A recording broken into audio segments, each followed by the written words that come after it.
Selamat malam buat Aurel dan Ivan sebagai pembicara.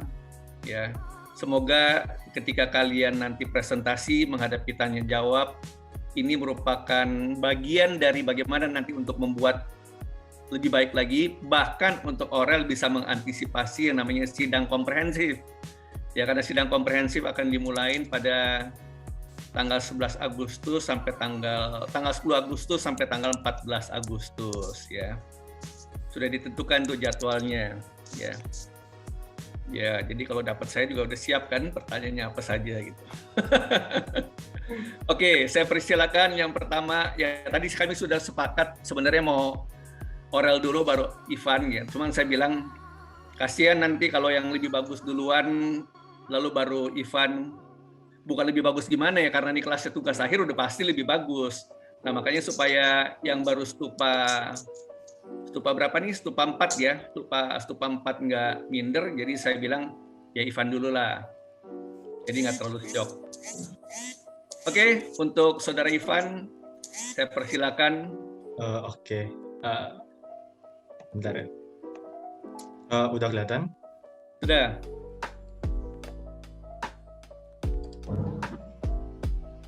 Oke, jadi saya perkenalan diri ya. Halo semua, saya Ivan dari mahasiswa arsitektur Stupa 4 di BINUS, dan hari ini saya akan menceritakan tentang hasil karya saya di Stupa 4. Oke, jadi nama proyek saya sebut namanya Aero Bay Hotel. Seperti ini. Jadi kenapa namanya Aero Bay? Nah, konsepnya apa sih? Jadi Aero Bay itu berasal dari kata aero sama bay. Jadi jelas banget ya. Nah, kata aero ini karena saya tuh pengen bikin bangunan saya tuh jadi lebih aerodinamis sehingga angin tuh bisa envelope si towernya itu. Karena kan angin tuh bersifatnya fluid ya. Jadi kalau misalnya angin melewati suatu benda, dia akan mengitari benda itu. Nah, jadi makanya bangunannya disebut aero. Lalu juga kenapa bay? Karena letaknya di tanah reklamasi dan di pinggir laut juga, jadi disebutnya aero bay. Oke.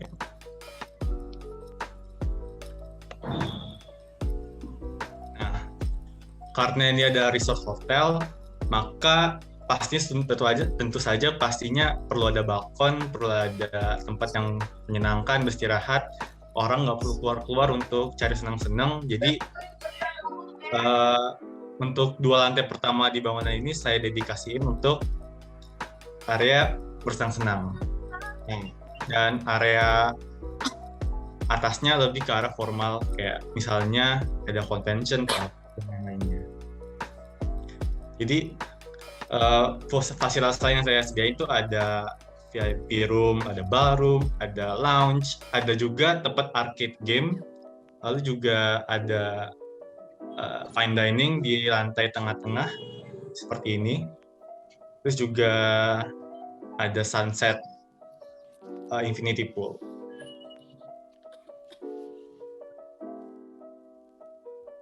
Sebelumnya kita harus tahu dulu space programnya. Untuk hotel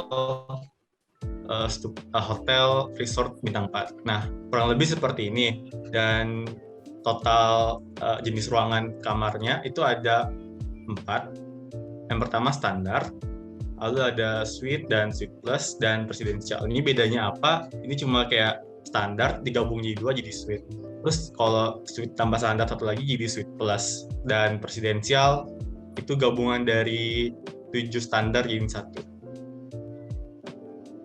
Dan kurang lebih seperti ini pembagian dari penggunaan space-nya. Ini adalah alurnya. Jadi masuk, kita parkirnya itu di dalam basement, dan basement itu ada 2. Dan juga saya buat service entrance-nya terpisah dari ghost entrance. Lalu juga ini ada dari first floor dan second floor-nya seperti ini alurnya. Dan untuk yang tipikal jelas lebih dikit ini ruangannya. Dan ini yang third floor ada lumayan banyak. Ini tempat-tempat amenitiesnya. Jadi kayak ada fitness, ada cafe atau resto, ada spa, ada teras kolam renang. Terus juga di sini juga ada buat venue terbuka untuk bikin acara ataupun juga orang bersantai-santai duduk-duduk berkumpul.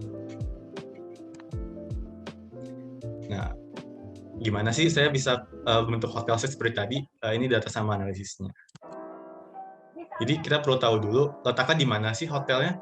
Jadi dia itu ada di tempat reklamasi Pantai Ancol yang sebenarnya sekarang tuh belum ada dan masih air doang. Jadi kalau saya lihat petanya bakal ada setelah reklamasi itu dilakukan.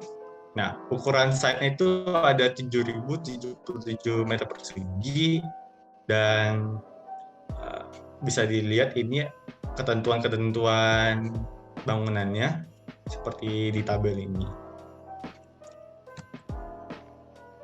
Nah, kita shape pertama tuh dari angin dulu, yaitu kenapa nama saya tadi Aero Bay.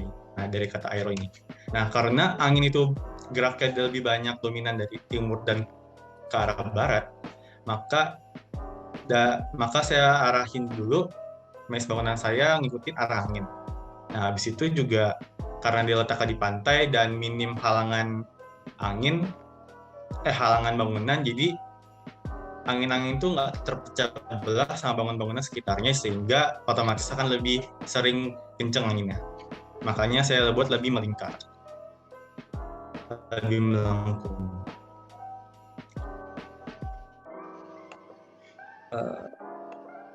Lebih melengkung seperti ini. Dan lalu selanjutnya untuk aksesnya, karena di depannya itu jalan 2 arah dan juga cukup lebar dan pastinya bakal banyak yang lalu lalang, maka saya buat servis sama entrance dapat terpisah, dan juga arah masuk dari si pengunjung itu dari arah lebih ke arah selatan dan keluar ke arah utara, dan ini dibuat satu arah doang untuk pengunjung. Nah, untuk servis saya buat keluar masuk tuh barengan, karena kan emang kalau gue itu lebih banyak trafficnya ya daripada servis. Nah, ini kalau lihat dari sisi satunya lagi seperti ini. Ini dari in-nya, ini masuknya, dan saya buat satu lebih menjorok ke dalam, lalu ini keluarnya.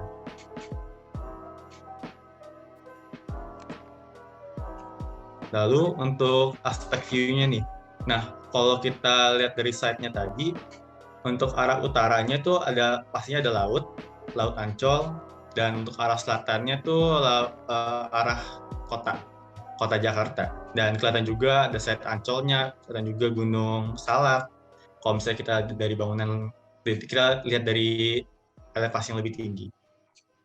Nah, jadi karena video ini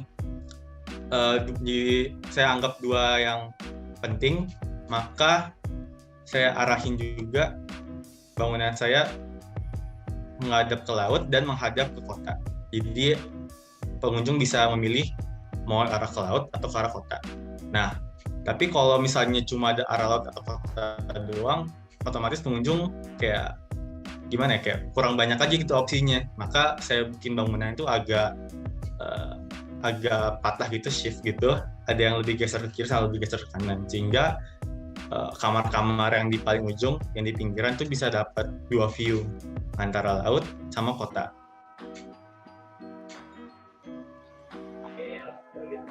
Lalu juga ini ada sun analisisnya.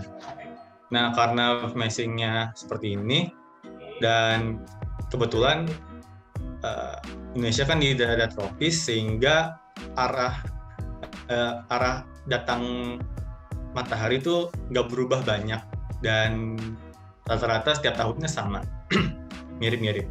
Jadi nggak perlu yang cukup radikal soal shading-nya, sehingga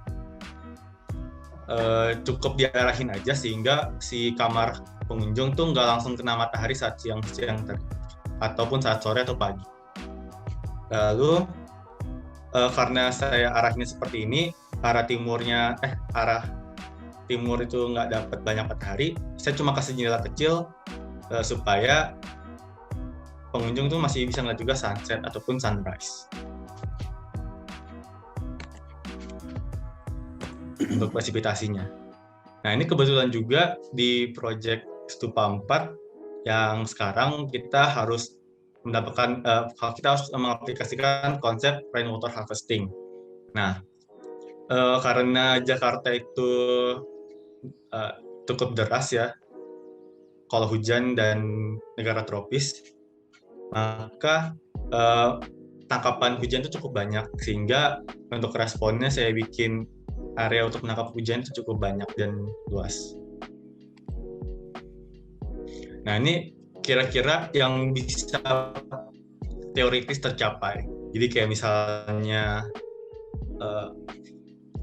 presipitasi per tahunnya itu 1.700 mm dan area penangkapannya itu ada 2.100-an, maka kira-kira dengan jumlah 100 orang per harinya kita bisa nge-cover 28%. Itu teoritis ya.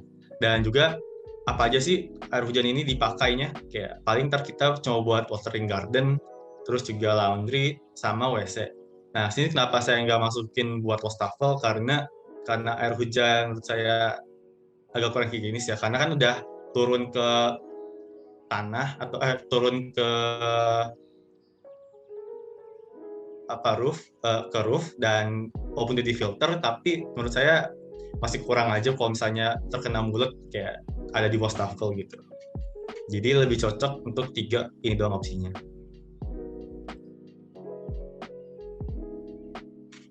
Nah, di sini saya belum nyediain aksonometri, tapi kalau misalnya di A2 saya ada aksonometrinya, dan saya nampilin aja supaya bisa lebih kelihatan jelas dan besar. Kita mulai dari basement dulu. Nah, di sini kita kelihatan juga udah grid bangunannya, ada 2 jenis grid, satu linear, satu lagi radial. Karena towernya bentuknya agak melingkar, saya buat radial gridnya, dan untuk podiumnya saya buat linear.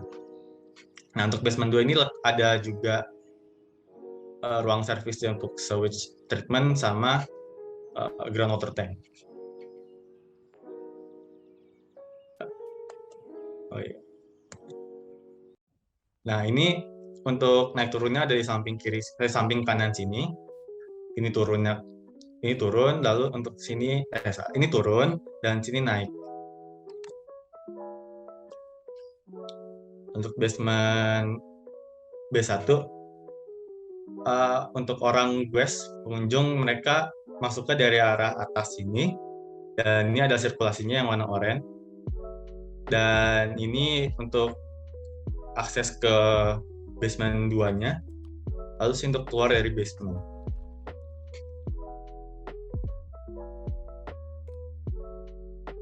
Nah, ini ada di side plan ground floor-nya.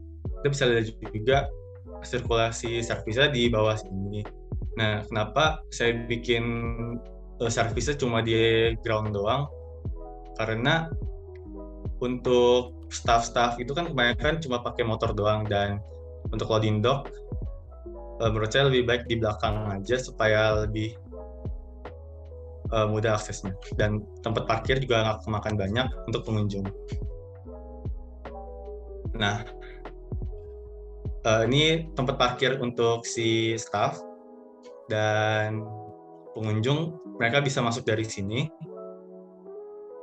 dan ke basement lewat sini.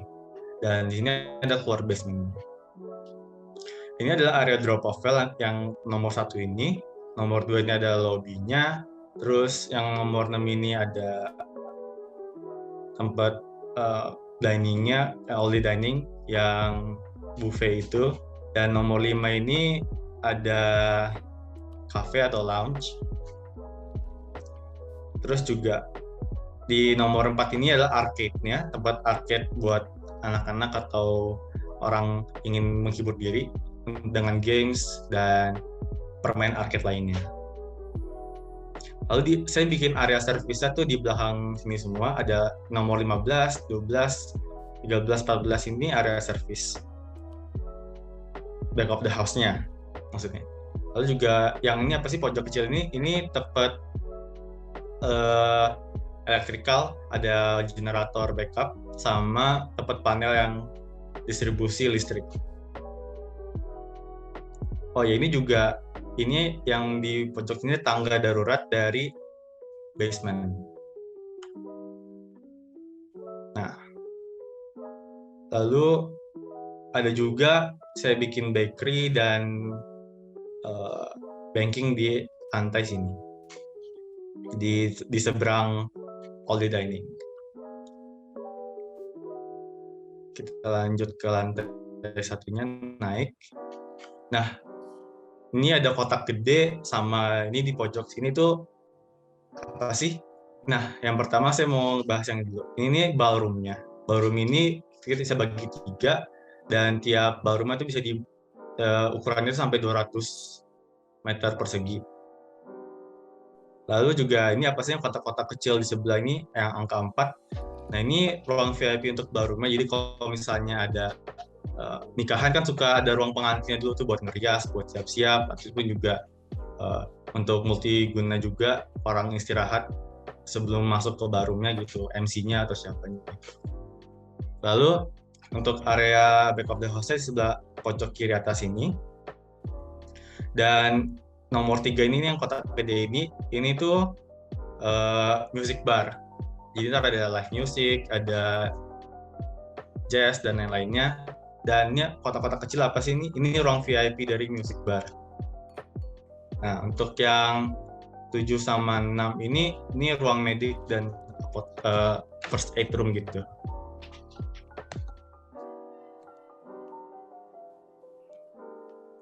Nah, lanjut ke lantai di atasnya. Nah, lantai ini sifatnya lebih ke formal. Kenapa? Karena ini letaknya karena tempat ini isinya convention yang ballroom juga sebenarnya bisa dipakai buat ballroom yang acara biasa, tapi saya buat lebih luas gini untuk convention juga. Jadi orang-orang bisa pakai selasar di depan ballroomnya lebih luas. Dan sini juga ada ruang meeting. Ada 5 ruangan meeting. Dan di atas ini tuh ruangan administrasi dari si hotel ini, manajemennya. Yang nomor 5 itu kayak travel agent, ada sales and catering, ada server room atau security, dan ada juga executive office gitu. Dan di sini juga si pengunjung bisa keluar ke balkon gede ini, ngeliat ke laut. Lalu ini di atasnya lagi, lantai 3, ini letak amenities dari si hotel ini. Seperti nomor 3 ini yang panjang gede ini. Ini tempat spa-nya. Lalu yang nomor 2 ini tempat gym, nomor 1 tempat cafe-nya, dan ini yang jelas pastinya pool-nya. Dan ini menghadap ke arah sunset, ke arah matahari terbenam, ke arah barat. Jadi ada kabananya, tempat orang santai. Lalu juga nomor 10 ini multifungsi, ntar kita bisa bikin stage ataupun ataupun cuma buat tempat duduk orang ngumpul bareng gitu. Nah, ini nomor 7 ini ini tempat AC service dan lain-lainnya. Jadi sini nggak diakses oleh publik, nomor 7 yang di pojok sini.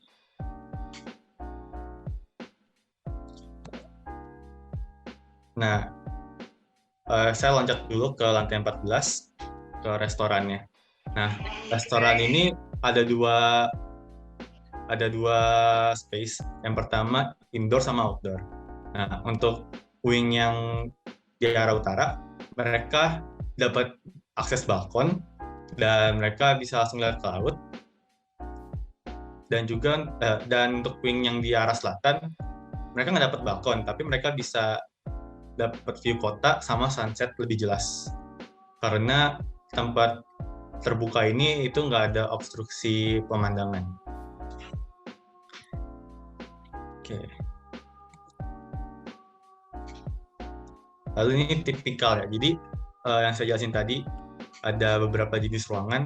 Nah, yang di pojok-pojok ini ruangannya lebih besar. Jadi saya sebutnya standar plus 42 meter persegi, dan mereka dapat keuntungan bisa melihat 180 derajat untuk ke arah laut, ke arah matahari terbenam atau terbit, dan juga ke arah kota.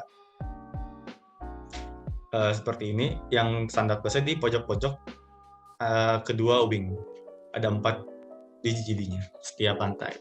Dan untuk standarnya itu diapit antara 2 standar plus tadi. Ukurannya juga 34 meter persegi dan 42 meter persegi. Dan ini semua kamar dapat balkon. Oh iya, juga ada perbedaannya. Kalau yang standar mereka cuma dapat shower doang, untuk standar plus mereka juga ada bathtub. Nah, ini tipikal 2-nya. Ini letaknya di atas restoran sampai menerus ke atas. Yang lantai 15 sampai 22. Nah, di sini kita udah ketemu kamar yang lebih luas lagi, kamar suite. Ini 2 kamar standar digabung jadi 1. Nah, sama kayak suite plus tadi, kelebihannya mereka bisa melihat 180 derajat ke laut, matahari terbit atau terbenam, ke arah kota. Tapi untuk yang 180 derajat, saya lupa bilang tadi, 180 derajat ini cuma untuk 2 kamar doang, di ujung kanan si wing utara sama yang di selatan di wing selatan. Nah, bedanya apa sih dari 2 kamar sebelumnya, tipe kamar sebelumnya? Kalau untuk suite mereka dapat ruangan living room dan juga dapat walk-in closet, terus ada juga bathtub di kamarnya. Seperti ini kira-kira kalau misalnya dilihat dari atas. Dan ukurannya juga lebih besar, otomatis 68 meter persegi.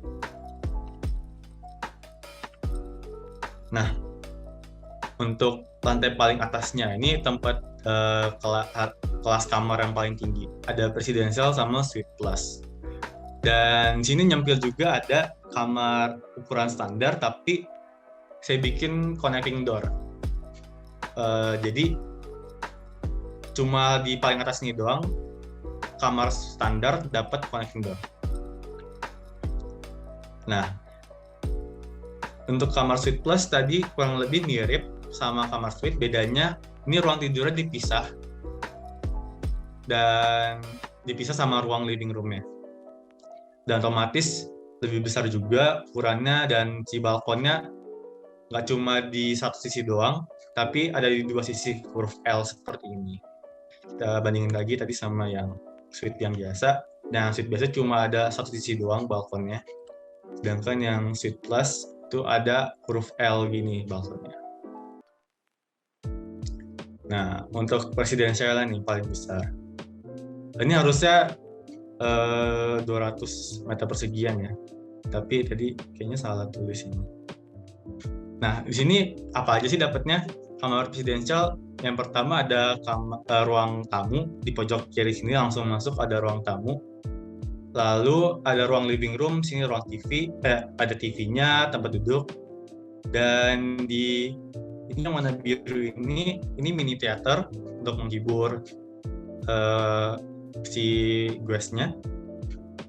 Ada powder room, ada wet bar, ada dining.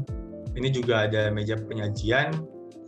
Terus kamarnya juga ada 2. Yang satu twin bed dan satu lagi master bedroom-nya. Nah, oh ya juga untuk suite plus sama presidential ini kamar mandinya itu nggak ada pemisah seperti tembok gitu. Mereka seperti kaca pemisahnya antara si kamar tidur dan si kamar mandi. Nanti kita lihat ya pas di multimedianya.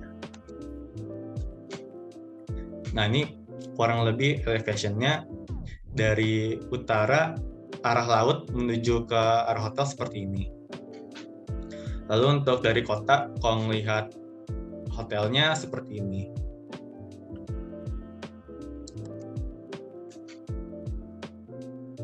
Nah, kalau misalnya kita lihat dari jalan raya, arah masuknya hotelnya seperti ini, dan ini kalau dari belakang.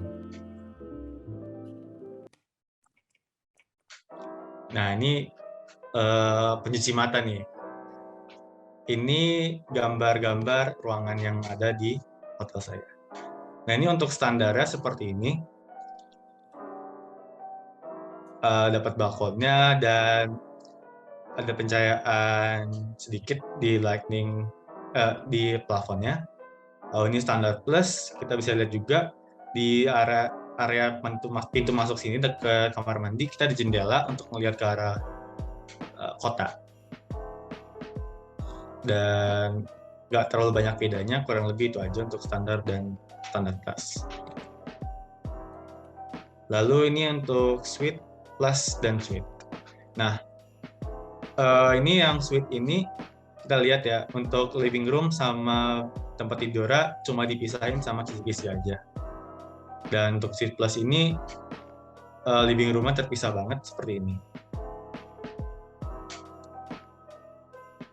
Nah, ini presidensialnya.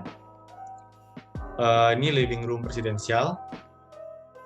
Terus yang kanan ini master bedroomnya. Dan kita lihat juga ini kamar mandinya cuma dipisah sama kaca aja.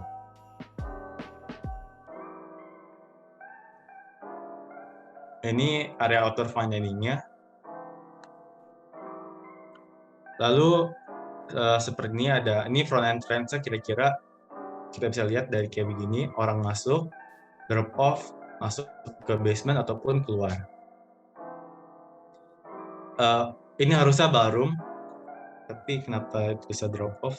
Kayaknya nggak tahu juga, kayak ini PowerPoint-nya error. Saya ketik nggak ke save.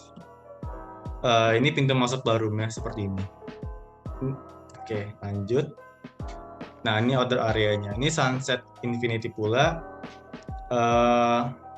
Ini menanjak tinggi. Dan ini outdoor musik mesinnya seperti ini. Ini kita lihat juga ini ruangan gym-nya. Sini ruangan kafenya, tempat cafe resto. Dan mereka sih cafe resto ini juga bisa lihat si sunset, matahari terbenam juga. Jadi kalau misalnya dan juga kenapa cafe ini saya taruh dekat sama sama kolam renang, karena mungkin kalau misalnya ibu-ibu ya mau ngajak si anaknya mau berenang nih, cuma ibunya nggak mau berenang, mereka cuma mau duduk-duduk doang, mungkin mereka juga bisa duduk di kafe sambil perhatiin anaknya berenang gitu. Dan ini kabananya seperti ini. Ini bukan cabana jatuhnya ya, tapi tempat santai relax. Apa ini namanya? Bangku apa ya namanya ya?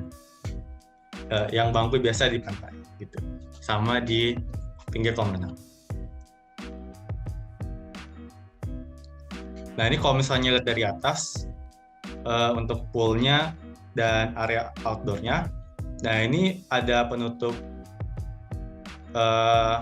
sinar matahari. Dia ini tipenya membran gitu. Lalu ini kalau dari bawah lihat ke atas. Oke, ini lanjut ke video. Sebelumnya video saya ini masih kurang sempurna karena keterbatasan hardware komputer saya. Ada suaranya nggak ya? Nah, ini kita lihat dulu review dari si outdoor multifunction-nya.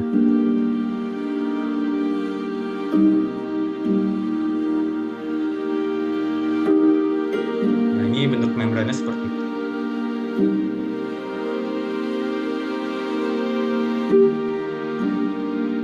Kalau ini lihat dari arealnya, Dan ini masuk ke kamar standar tadi.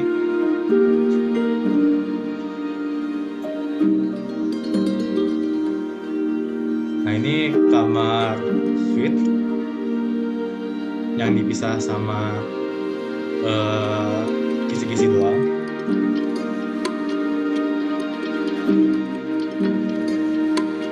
Nah, ini kamar suite plus tadi yang terpisah living room sama kamar tidurnya.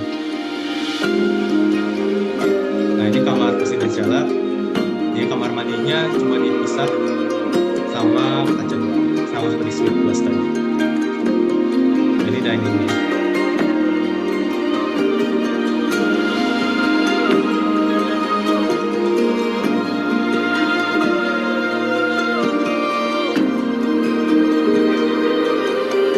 Ini view dari sunset ketika matahari terbenam.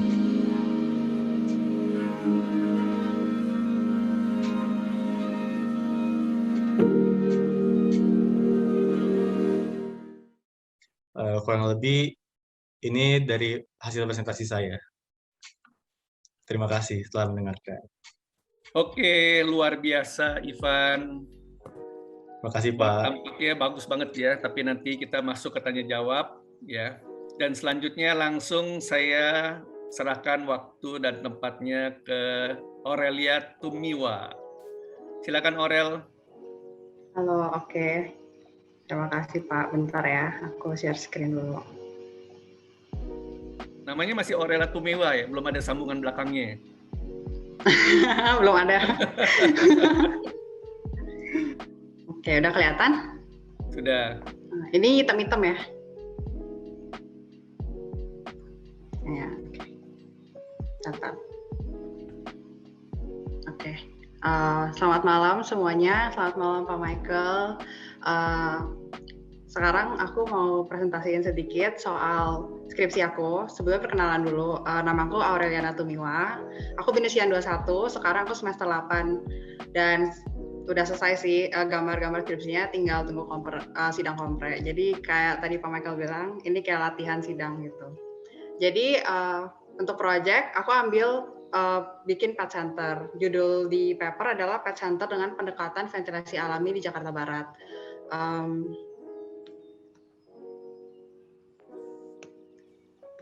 Jadi sedikit cerita kenapa ambil pet center. Ini sharing di luar konteks skripsi aja ya. Jadi kalau pandemi ini orang tuh ada terbagi dua. Ada yang tiba-tiba bercocok tanam kayak melihara tanaman atau melihara hewan. Nah aku masuk golongan yang melihara hewan. Jadi pas pandemi karena di rumah kayak sepi, nggak bisa kemana-mana. Aku emang dari dulu suka banget anjing sama kucing. Jadi akhirnya aku minta Mi pelihara kucing dong. Ya akhirnya dibolehin karena selama ini kan aku pengen tapi nggak dikasih karena biasa masih kecil kan. Jadi sekarang udah gede juga, pandemi juga. Jadi ini aku punya kucing 2, Cookie namanya sama Toffee. Sekarang mereka 10 bulan. Nah, pelihara kucing ini pertama kalinya aku pelihara hewan dalam hidupku dan aku ngerasa lumayan ribet.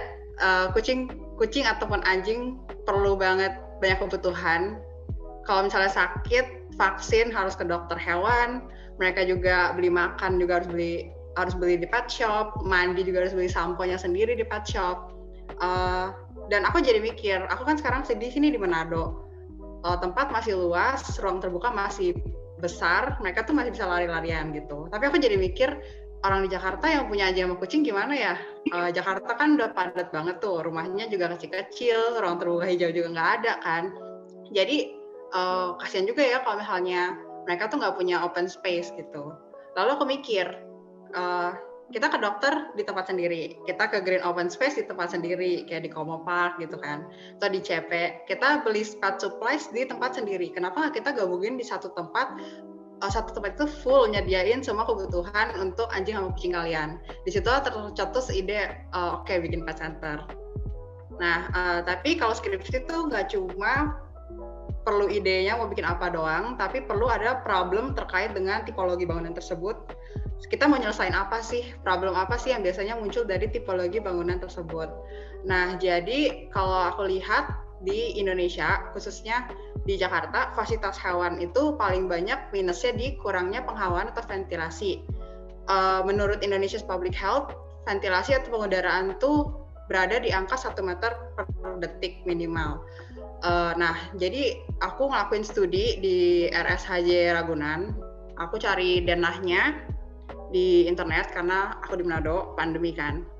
Terus aku simulasiin di software simulasi angin namanya Autodesk Flow. Di RSHJ itu nggak ada ventilasi buatan. Jadi mereka 100% andelin ventilasi alami. Dan terlihat di hasil simulasi bahwa aliran udara di dalam RSHJ itu kurang dari 1 meter per detik. Mereka cuma ada di 0 sampai 0,5 meter per detik. Dan yang kedua dari segi layout pun mereka nggak tepat untuk mengalirkan udara alami. Jadi untuk persyaratan dari WHO tuh untuk penghawaan alami nggak boleh double loaded karena anginnya mau mengalir kemana kan kalau double loaded. Jadi dari sini saja mereka udah nggak memenuhi. Lalu dari interior juga saya lihat kebanyakan cuma pintu doang, nggak ada jendelanya. Itu udara nggak bisa ngalir dan nggak bisa berventilasi dengan baik pastinya. Jadi dari latar belakang tersebut, saya cari referensi di WHO gimana caranya sih bangunan tuh bisa mengoptimalkan penghawaan alami.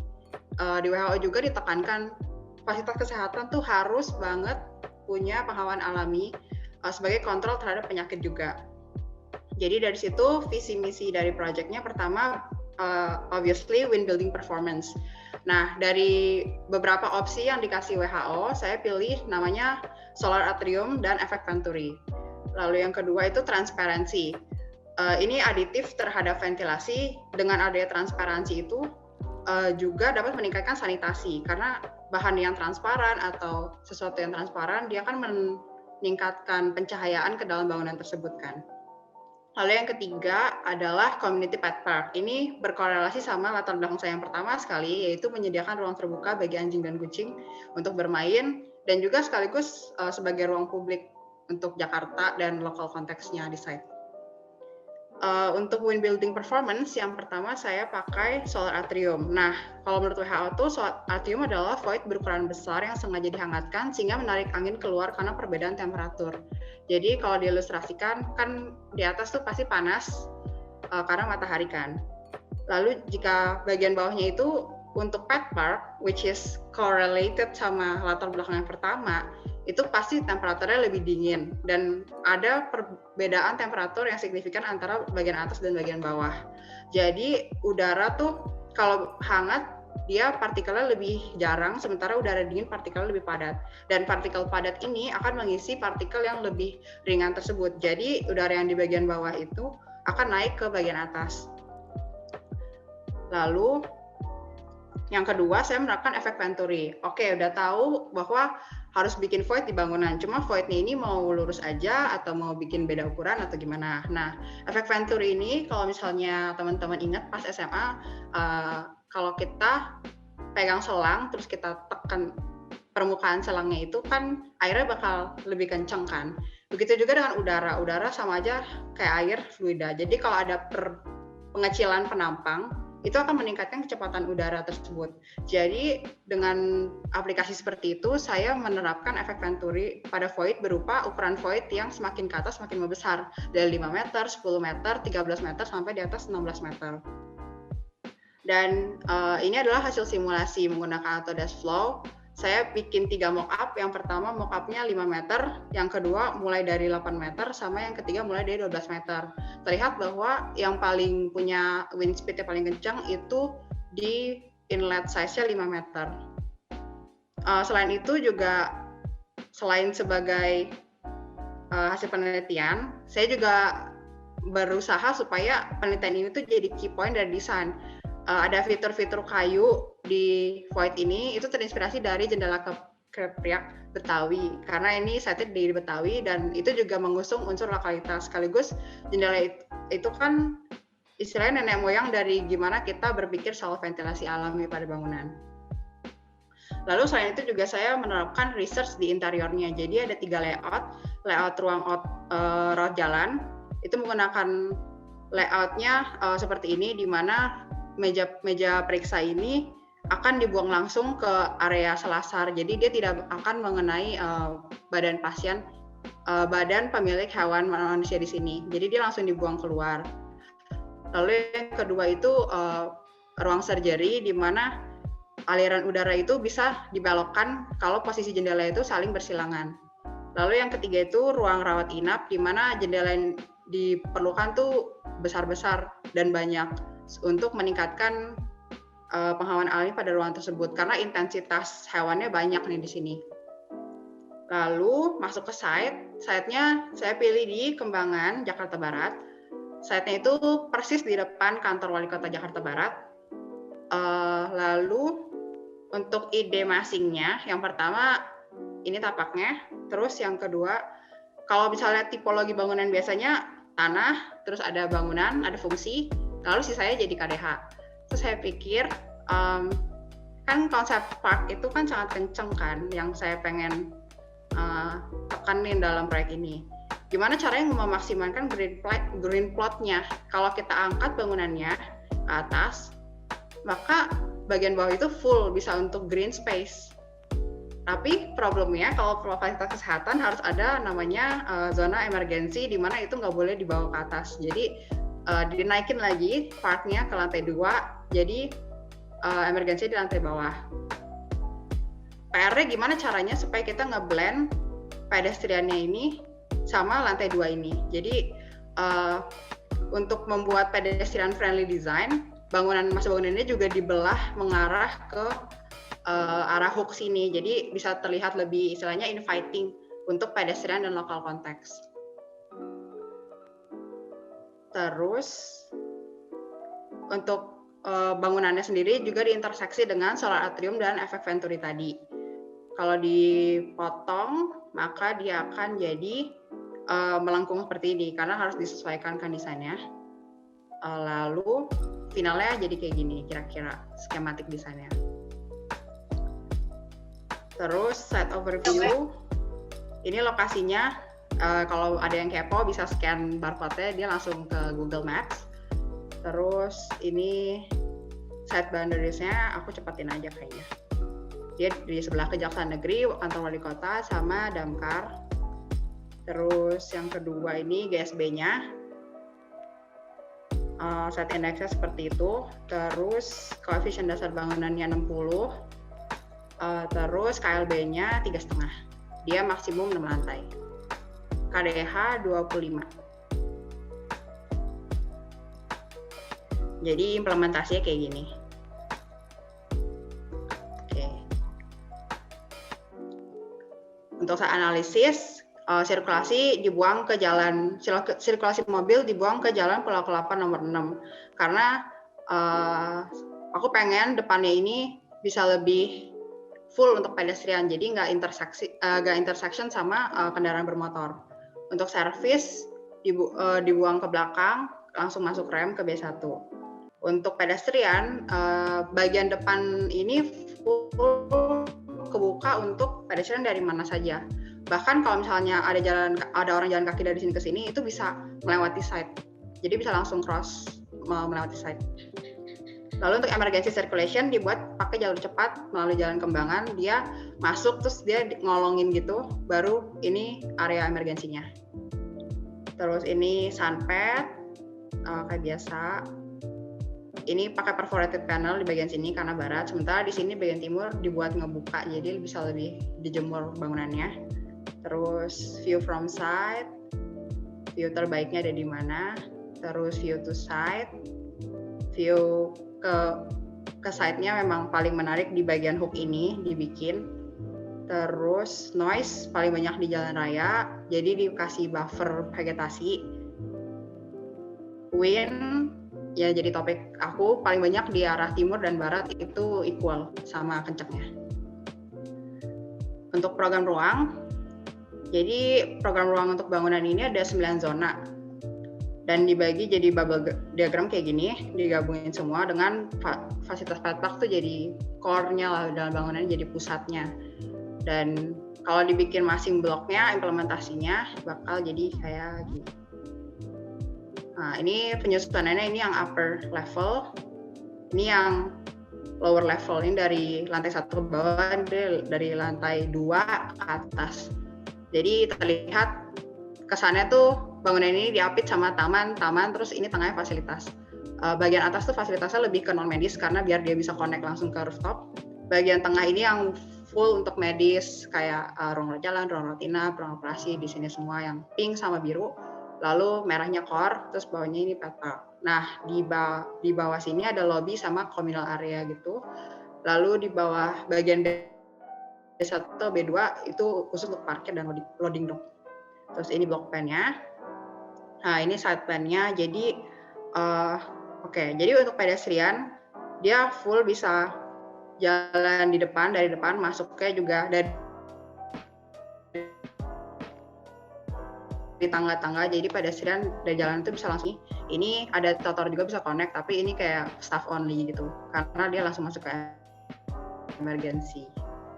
Lalu untuk vehicular circulation, ini dari jalan Pulau Kelapa masuk, ini masuknya drop off, terus ini turun ke basement. Lalu ini dari basement, dari parkir naik, kalau misalnya dia punya, biasanya kan yang punya hewan gini kan orang menang ke atas dan mereka punya supir kan, jadi supirnya bisa naik, jemput, puter lagi, lalu bisa keluar. Ini kalau misalnya nggak jemput lagi, dia bisa langsung keluar gini.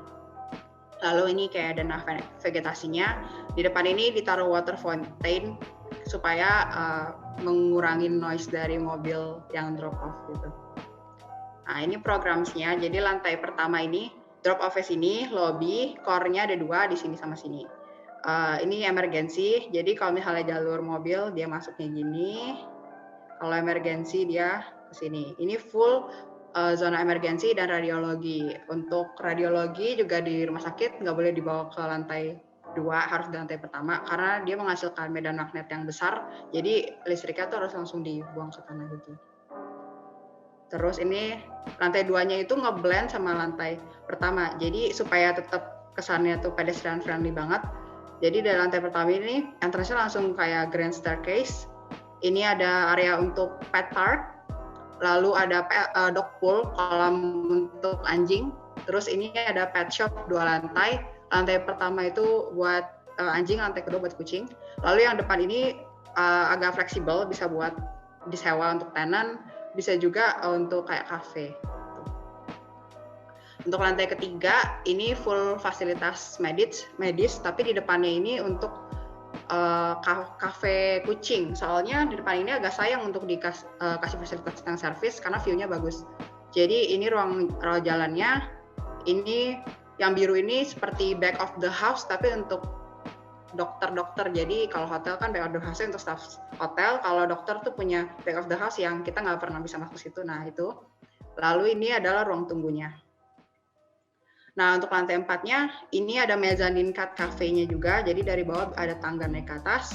Sementara ini juga ruangan fungsional untuk medis, rawat inap anjing dan rawat inap kucing. Rawat inap anjingnya ada sebelah sini karena dia lebih berisik kan. Jadi ya, sementara di sini itu rawat inap kucing karena dia dekat perumahan, jadi kucing kayak nggak berisik gitu. Nah ini juga sama ruang operasinya dan bagian belakang rumah sakit yang kita nggak pernah masuk kecuali dokter. Oke, lanjut ke lantai 5. Lantai 5 lebih ke fasilitas non medis. Di sini ada pet salon, salon anjing, salon kucing. Lalu di bagian sini ada penitipan anjing. Jadi di lantai bawahnya ini juga dibikin mezzanine. Lantai bawahnya ini itu area bermain untuk anjing, lalu atasnya itu tempat mereka nginep lah. Kalau di bagian kanan juga sama, ini tempat bermain kucing, lalu atasnya tempat nginepnya mereka. Lalu untuk lantai 6 ini rooftop, tapi bisa difungsikan sebagai dog cafe. Jadi karena di bawah ada cat cafe, rasanya perlu ada dog cafe karena biar imbang kan. Yang bawa dog bisa ajak mereka main juga di fasilitas yang serupa gitu. Tapi dog cafe ini emang dibuat konsepnya terbuka karena anjing kan lebih suka outdoor gitu. Sementara kalau kucing lebih makhluk indoor. Dan di rooftop ini juga ada buat servis kayak water tank disembunyiin di bagian sini. Ini baristanya buat kayak masaknya tepatnya di sini. Sama tangga kebakarnya tetap dipertahanin sampai di rooftop. Nah ini untuk parkir B1, jadi rem, turun, dia tuh express rem untuk yang rem mobil, jadi dia nggak berhenti di B1. Untuk yang service rem dia berhenti di B1. Jadi service ini loading dock, terus ini ME yang abu-abu, lalu yang kuning ini sunken plaza. Jadi saya pikir diperlukan juga sunken plaza itu buat ruang multifungsi kayak ruang cat show mungkin, atau buat dokter punya acara sendiri, mereka bisa taruh di situ, bisa pakailah ruangan itu. Lalu yang ini juga parkir motor. Jadi parkir motor diaksesnya lewat service rem, karena pertimbangan saya visitor yang bawa anjing kayak rada ribet kalau bawa motor. Jadi kemungkinan yang parkir motor ya staff-staff yang kerja aja di tempat tersebut. Lalu yang B2 ini remnya turun di B2, parkir mobilnya begini. Jadi begini sirkulasinya muter lagi, atau dia bisa drop off di sini, ini lift lobby-nya untuk naik ke atas. Untuk fire safety, core-nya memenuhi radius 38 meter dan punya 2 core. Gitu. Untuk structural building-nya pakai kolom sama balok biasa, tapi ada beberapa sedikit tweak lah, terutama di bagian rooftop-nya. Rooftop-nya ini saya terinspirasi dari The Jewel Singapura yang dia pakai kolom beam V, jadi dia bisa nggak menerus dari kolom bawah, dia di atasnya pakai kolom V pakai piping gitu. Lalu sama di transfer beam di bagian atas ini. Nah ini struktur kolomnya pakai diameter 90 cm untuk yang kolom miring, karena voidnya kan dia membesar ke atas kan, jadi kolomnya ngikutin. Lalu untuk yang kolom biasa 70 cm diameternya pakai finishing wood laminates. Nah yang miring ini saya nggak finishing karena pertimbangannya nanti kena. Terus struktural yang atasnya nih, ini terinspirasi sama Jewel, pakai kolom pipa V gitu.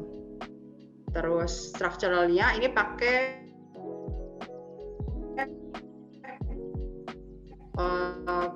bentang lebar, jadi pakai ukurannya yang satu lebih tebal 80x40 di intersection sama 40x20 di overlap gitu. Untuk headnya pakai finishing ACP, lalu pakai kaca juga, tapi kacanya yang low E-glass biar nggak terlalu kepanggang di dalam rooftop yang paling atas. Sama ini strukturnya juga sama, pakai white span dibungkus sama ACP. Gitu. Untuk fasadnya sendiri itu nyesuaiin sama fungsi dan arah mata angin. Ini kan utara, jadi ini yang ngadep selatan itu yang view-nya bagus, jadi pakai full glass. Yang hadap utara dia itu kan full service kan, jadi lebih ke perforated. Lalu yang kiri ini juga perforated dan kanan ini kombinasi. Ini kira-kira elevation-nya, elevation dari yang kedua. Terus ini section-nya, saya bikin section perspektif biar kelihatan suasana di dalamnya kayak gimana. Lalu ini section dari satu lagi, dan kira-kira ini perspektifnya. Perspektif kedua, ini terlihat kalau dia pedestrian friendly banget. Jadi dari ketinggian lantai rata jalan itu dia ngeblend sama lantai 2 yang sebenarnya itu pet park, karena di bawahnya harus ada fasilitas emergency. Itu yang tadi aku mention. Terus ini bird eye perspektif dari atas. Itu. Nah, terus masuk ke interior. Jadi temanya saya pakai jungle in the city. Jadi lebih ke natural materials. Yang kedua transparency, sama yang ketiga rustic finish. Kenapa jungle in the city? Karena ini kayak animal related kan. Jadi I think it's good to bring back nature in the building. Jadi materialnya lebih ke netral, warna catnya juga kalau dipilih juga cat warna putih. Terus pakai wood planks, ada pakai kalau wood finish APL juga, ACP juga finish yang wood. Pakai stainless steel karena untuk fasilitas kesehatan gampang dibersihin. Lalu pakai concrete, glass, sama ada vegetation. Ini perspektif ruang outpatient-nya karena dia melingkar gini, jadi ada 3 ruang outpatient, 1, 2, 3. Dan ini untuk meningkatkan lagi ventilasi alami, atasnya dibikin ventilasi bolong-bolong, sementara bagian tengahnya ini dibikin jendela pivot kaca, jadi bisa dibuka putar-putar gitu.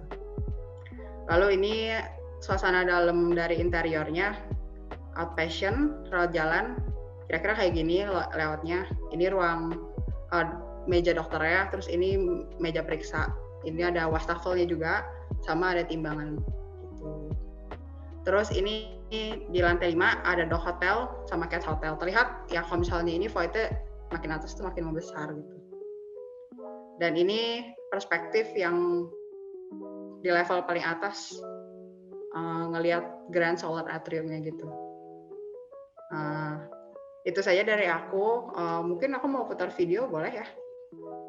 Masih ada waktu nggak? Halo? Masih Kak, silakan Kak untuk video. Oh ya. Ada Rel, masih cukup. Oke, bentar ya. Sudah terlihat? Sudah.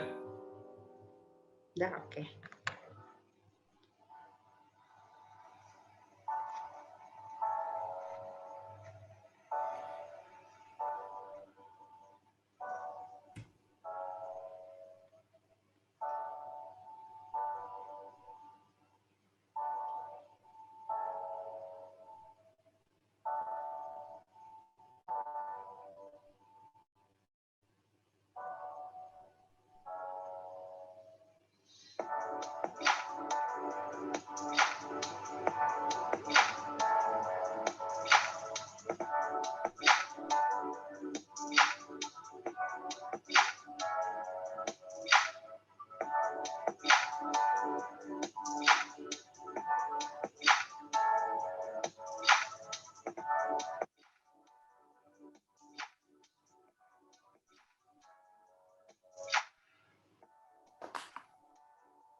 Oke, itu aja dari aku kayaknya.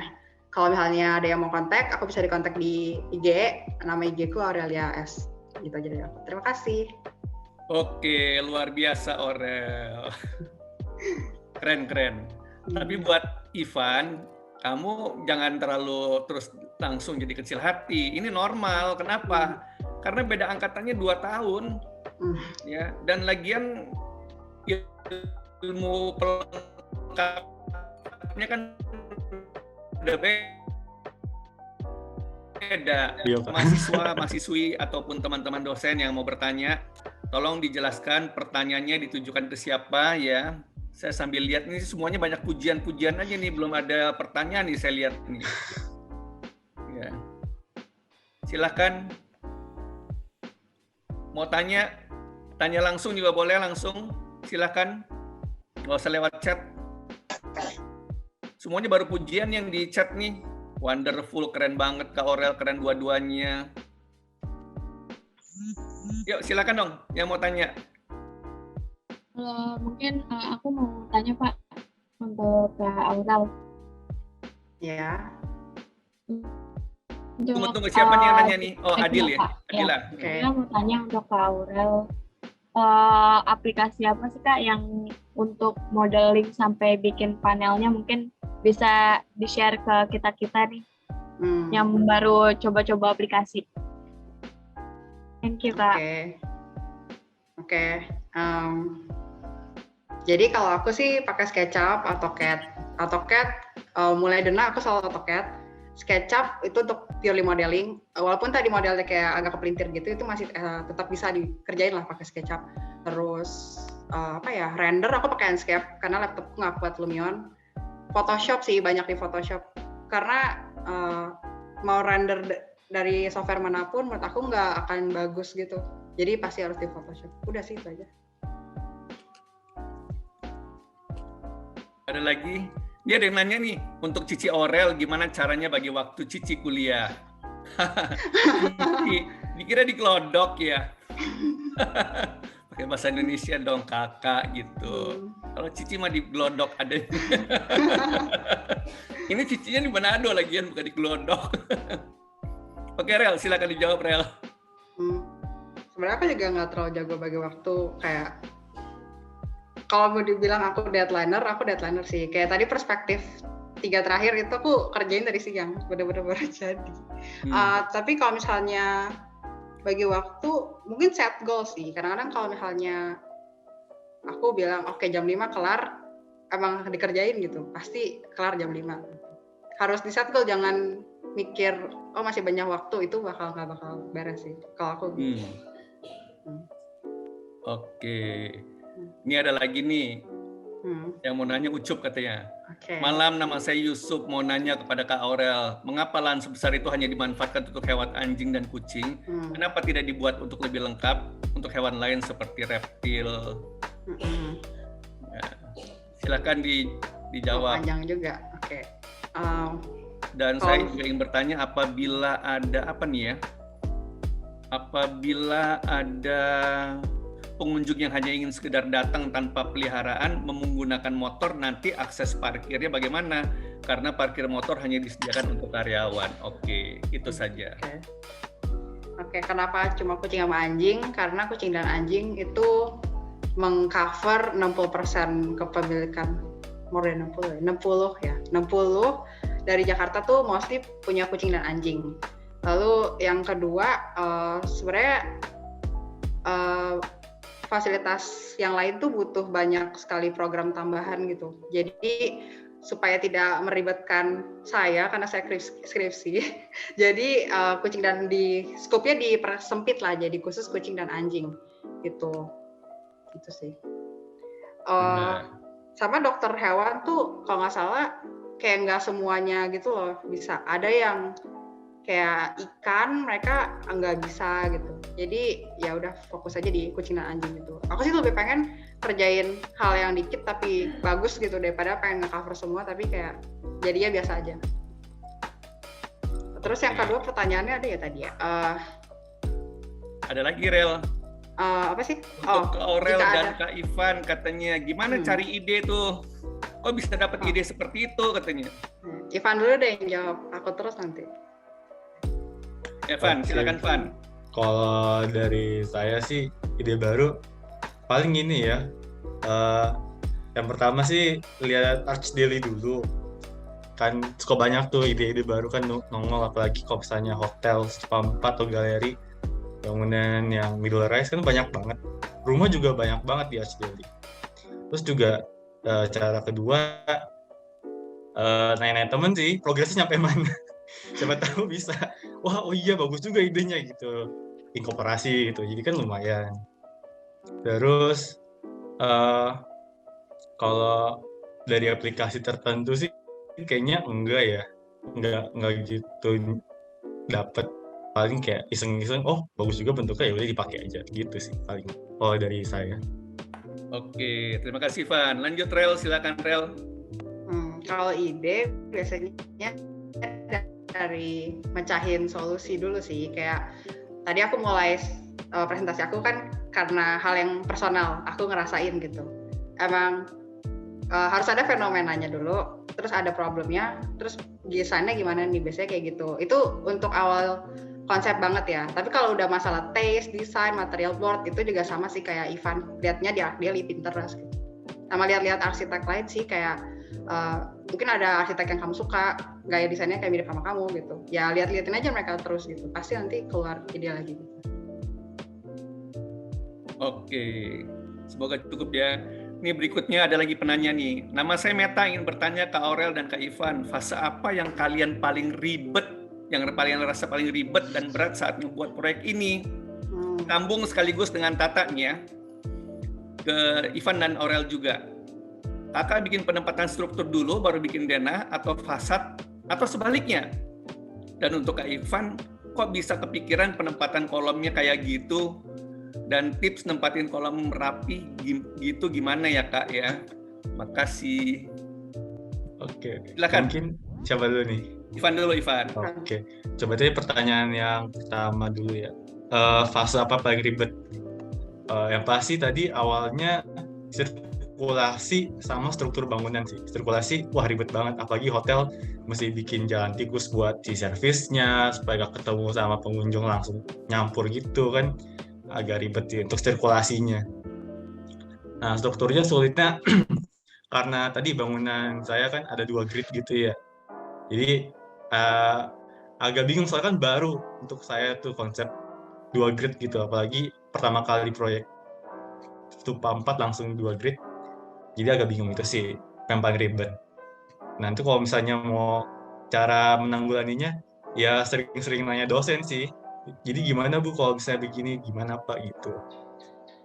Nah terus untuk pertanyaan kedua, bikin struktur dulu dan atau fase. Kalau misalnya kemarin ya, kalau sebenarnya kemarin tuh cara saya bikinnya tuh denah dulu, cuma sebenarnya salah, harusnya gridnya dulu karena kalau misalnya gridnya ketemu, denahnya ketemu langsung langsung jadi gitu, jadi nggak banyak revisi. Tapi sebenarnya bisa juga sih denah dulu baru grid gitu atau strukturnya. Karena juga banyak yang bilang struktur itu mengikuti dari denah dan dan bentuk bangunan. Jadi tapi kalau buat saya karena pengalaman mending grid dulu deh baru denah gitu. Terus juga fasadnya, kalau fasad paling terakhir sih yang pasti, karena kan lebih, kecuali kalau fasadnya integral sama kayak solar shading atau apa, itu mungkin duluan juga bareng-barengan sama denah dan struktur. Tapi kalau misalnya fasad tercantik itu belakangan aja. Nah terus kok bisa kepikiran kolomnya kayak gitu?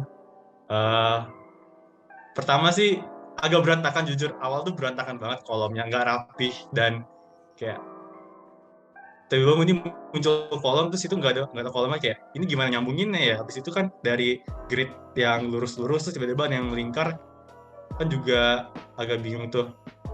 Jadi tipsnya paling dulu sih lihat dulu referensi di internet, kayak kan ada juga tuh banyak bangunan yang podiumnya kotak tapi towernya melingkar.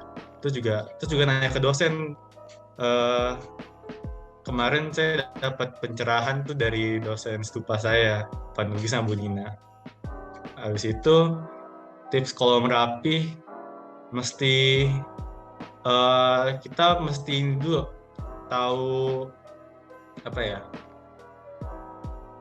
yang efisiennya gimana sih. Kalau misalnya kolomnya nggak mungkin kolomnya kayak tiba-tiba panjang terus tiba-tiba mengecil, panjang kecil tuh kayak sebenarnya bisa, cuma kayak kalau misalnya disambungin yang lain tuh bisa nggak gitu. Sebenarnya tergantung sih kalau ngelihat dari datanya sendiri cocok gak gitu untuk gridnya. Sebenarnya lebih banyak ke trial and error sih kalau buat saya gitu. Udah kurang lebih gitu sih, trial and error gitu bikinnya. Lanjut Rel. Oke, tadi pertanyaan pertama fase paling berat. Kalau di proyek aku paling berat cari bentuknya, karena aku dari awal udah kekeh, harus monumental nih. Jadi aku SketchUp tuh agak lama nyari bentuknya, coba-coba gitu kan. Ya. Itu sih menurut aku yang lama. Sama sirkulasi, tapi sirkulasi juga dapat setelah bentuk. Jadi kalau paling susah bentuk. Terus yang kedua, penempatan struktur dulu baru bikin denah atau fasad atau sebaliknya. Aku bikin dulu bentuk dulu, terus aku masukin struktur, baru bikin denahnya, baru fasad. Gitu. Karena tips penempatan kolom. Jadi ini juga aku dapat pas aku magang. Jadi aku membocorkan rahasia yang sudah magang. Jadi kalau untuk bangunan gede ya, bukan rumah nih. Kalau bangunan gede kayak fasilitas umum, mall, grid itu pasti mau bentuknya melingkar-lingkar, pakai aja base grid parkir. Jadi ngikutin parkir dulu 8x8, 8,5x 8,5, 9x8 itu pakai dulu. Nanti kalau misalnya yang kan nanti kalau mau ngelingkar-lingkar nih, nanti ya ujung-ujungnya baru di trim terus dimundur-mundurin gitu. Oke, cukup tajam jawabannya. Silakan, ada yang tanya lagi. Nanti terakhir baru saya komen deh. Saya tegang kan. Dari teman-teman dosen, saya lihat ada Oma Widya, ya Ibu Widya ini mantan dosen saya juga nih, ya. Lalu waktu saya ketua jurusan, Bu Widya yang bantu saya jadi sekjurnya. Ini Renaldi nanya nih, selamat malam, saya mau bertanya ke Aurel, gimana sistem air hujan di bangunan tersebut ya Kak? Ya karena bolong bangunannya, jadi kalau hujan pasti dia jatuh ke void.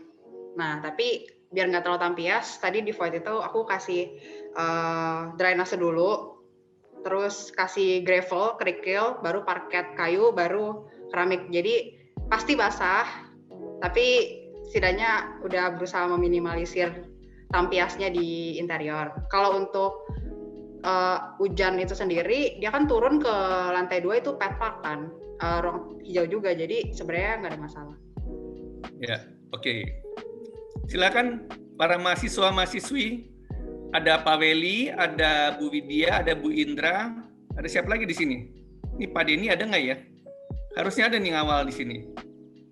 Oh, ada tuh. Ya, silakan. Ada mau tanya teman-teman dosen? Kalau saya sih nggak tanya, Pak, cuma mau ngoreksi. Ya, monggo, Bu. Halo, Pak Teja. Pak ya, Bu, silakan Bu Indra. Oke. Halo Bu Indra. Saya Pangling, Pak Michael Teja. Pangling, salut untuk Aurel dan Ivan. Begitu ngeliat nama Ivan, saya cari dulu datanya Ivan waktu jadi mahasiswa saya di semester 4. Semester 4 ya, dengan saya dan Pak Nugi.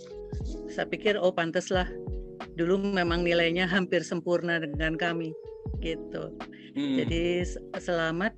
Kalau Aurel saya agak lupa ya, maklum lah, remako, remaja kolot. Kalau desainnya, saya dua-duanya salut lah ya. Cuma koreksi saya adalah kalau presentasi itu kan menurut saya resmi ya, Pak Michael ya. Ya. Jadi mohon memakai bahasa Indonesia yang baik dan benar. Ya. Jadi tadi saya masih mendengar ada kata doang, kagak, kemudian. Ya, betul. Jadi saya catat nih. Jadi mohon Anda berlatih seolah-olah Anda ketemu klien. Kalau ketemu klien, jangan pakai bahasa gaul dong, mesti pakai bahasa resmi ya. Yeah. Jadi kalau Anda presentasi seperti ini, menurut saya itu latihannya. Ya, kalau Anda di antara teman-teman sih oke lah pakai bahasa gaul, tapi dengan dosen itu sama dengan Anda dengan klien. Tapi mungkin malam ini bukan sama dosen kok ya Pak ya, kita sharing. Dosennya jadi moderator dan penonton, komentator aja Bu. Iya, tapi ada baiknya lah berlatih pakai waktu presentasi ya, berlatih pakai bahasa Indonesia baik dan benar, jangan memakai kagak doang gitu ya. Nggak tahu, saya selalu tergelitik dengan bahasa Indonesia karena kebiasaan saya dari kecil oleh ibu saya begitu. Kalau berbahasalah dengan baik dan benar. Bahasa Indonesia yang baik dan benar, bahasa Jawa yang baik, bahasa Sunda yang baik gitu. Ya itu aja masukan saya. Ya sukses untuk Aurel dan Ivan. Saya juga pencinta binatang soalnya Aurel. Oke. Makasih Pak Michael. Iya. Sambil nunggu dari teman-teman dosen ada lagi nih Michael tanya nih. Ke Kak Aurel katanya untuk mas bangunan seperti proyek kakak, apakah ada plugin tertentu yang kakak pakai di SketchUp? Silakan Rel. Nggak pakai plugin, itu pure SketchUp, modeling biasa sih. Nggak ada ya, oke. Nggak ada modeling biasa. Ya. Oh ya, Pak Michael, untuk dua-duanya saya masih melihat kurang penghijauannya ya, karena mata kuliah saya waktu itu dengan Pak Nugi kan memperkenalkan ruang hijau. Di dua-duanya kayaknya ruang hijaunya kurang ditata, kurang dipegang. Di Dena ada tapi nggak didesain Bu. Iya, tapi kan kalau dilihat di keseluruhan harus kelihatan hijaunya juga. Betul, kalau di market harus diolah tuh. Jadi gersang ya, seger merangsang harusnya. Iya. Oke, thank you. Welcome Bu. Oke, ada lagi? Ya teman-teman dosen, Pak Denny, Bro Denny, bukan ex mahasiswa dan sekarang jadi rekan. Saya belum bisa komentar gara-gara telat datangnya Pak Michael. Tadi harus pelantikan ketua IAI Bubble, jadi telat pas awal selesai saya baru mampir. Tapi ya gitu, tabiatnya dosen itu kalau misalnya sama seperti Bu Indra, ketika ngelihat mahasiswa atau mahasiswanya presentasi langsung mikir. Dulu dia waktu belajar sama kami, waktu belajar sama kita ngajarinnya apa ya sampai dia bisa jadi begini begitu. Jadi saya kalau ngelihat Ivan, kalau ngelihat Aurel gitu, ketika dia presentasi, gue salah ngajarin nggak ya? Oh, kenapa bisa jadinya begini ya gitu. Jadi ya nggak tahu sih apa korelasinya apa gitu ya antara apa yang sudah diajarkan. Kalau Aurel kan emang sama saya 1 sampai Stupa 5 itu bareng kayak kita kalau nggak salah. Ivan nggak tahu dia pernah nggak ya, tapi Ivan di mata kuliah saya juga ada beberapa mata kuliah saya bareng Ivan. Ya itu jadi menarik yang pertama, tapi saya bisa melihat kok misalnya pendekatan kalau bisa untuk di level yang tugas akhir gitu ya, kita fokus pada 1 atau 2 titik masalah. Tadi Aurel sempat sebutkan bahwa saya lebih baik kecil tapi bagus dibanding gede tapi nggak selesai semua begitu. Itu mungkin pendekatan yang sama juga yang saya biasanya pikirkan ketika ngedesain, utamanya udah di level Stupa 3 dan di atasnya. Jadi ya cuma sempat ngelihat 3D videonya, jadi saya belum bisa komentar banyak, tapi ya harapan saya tugas akhirnya selesai dengan sangat baik. Kalau nilai yang baik udah kelihatan lah ya, hilalnya udah kelihatan gitu ya, tapi setelah kuliah ini kan tentunya ada pertanyaan, lu dapat apa aja kuliah? Udah siap kerja apa belum? Ilmunya apa aja? Dan lain-lain. Nah itu yang nantinya mudah-mudahan bukan cuma dapat nilai yang bagus, tapi pengalaman yang cukup baik juga selama berkuliah di BINUS. Rasanya itu Pak Michael. Oke, terima kasih Pak Denny. Ngomong-ngomong, Aurel sekarang IPK-nya berapa, Rel? Harus banget disebutin. Waktu kamu ketemu saya 4 mata kuliah ya, 4-4-nya kamu dapat A kan? Iya sih. Sekarang IPK-nya berapa, Rel? 3,85. Wah, hebat. Sudah menyusul IPK anak saya tuh berarti. Ya, anak saya cuma 3,82. Dan saya percaya harusnya tugas akhir ini juga dapat A. Ya. Kalau Ivan IPK-nya berapa, Van, sekarang? Ya nggak setinggi ke Aurel Pak. Ya nggak apa-apa. Iya. Oke, sekarang saya mau tanya ke Ivan dulu ya. Boleh Pak, boleh. Van, fungsi lantai tengah kamu tadi buat apa, Van? Yang di tower ya Pak? Ya, ini tower. Oh itu fine dining Pak, kayak restoran. Fine dining. Iya. Oke, fine dining itu untuk orang luar juga atau hanya untuk yang nginep di hotel? Orang luar juga Pak. Oke, kalau orang luar juga, tolong dipikirin nih masalah security-nya. Kalau orang bisa ke sana, berarti dia bisa ke lantai-lantai kamar. Ya. Pernah nggak ada hotel yang seperti itu? Ada. Ya, saya pernah nginep dan makan di sana. Contohnya apa? Borobudur Hotel. Mereka ada lantai 18. Itu lounge yang khusus untuk yang nginep di sana. Ya. Lalu di Grand Hyatt, lantai 25-nya itu ada lounge. Jadi mereka yang nginepnya di suite room, ya, bisa makan di sana. Ya kalau misalnya saya mau ajak tamu, saya nginep di sana gitu ya. Daripada saya ajak makan di restoran, saya ajak makan aja di situ di lantai 25 tuh di Grand Hyatt. Ya karena di sana free flow. Ya dari pagi jam 6 sampai jam 10 malam free flow. Ada makanan ringan, nasi goreng dan lain-lain. Mau datangnya berapa aja ada terus. Jadi lebih murah buat di sana memang kalau buat beberapa businessman. Nah, balik lagi ketika ada orang mau naik ke lantai 25, orang umum, dia harus ke resepsionis dulu dan diantar sampai ke lantai 25 supaya nggak bisa menclok-menclok. Jadi kamu perlu pikirin tuh konsepnya. Ya, tapi secara prinsip nih, buat para mahasiswa, kalian harus mengerti apa perbedaan Stupa 4 dengan tugas akhir. Kalau Stupa 4, analisa lingkungan memang ada, tapi tidak ada penelitian. Nah, yang dibikin Aurel, dasar desainnya adalah dari suatu penelitian. Ya, Rel ya? Tolong Rel, jelaskan yang kamu teliti apa? Jadi waktu itu. Jadi yang aku teliti tentang penghawaan dalam ruang. Gimana bikin penghawaan yang paling optimal. Aku sih pakai simulasi, jadi aku banyak modeling, mock up, lalu nanti di tes mana yang paling optimal, nanti itu yang diterapin ke dalam perancangan. Jadi teliti dulu baru ngedesain gitu.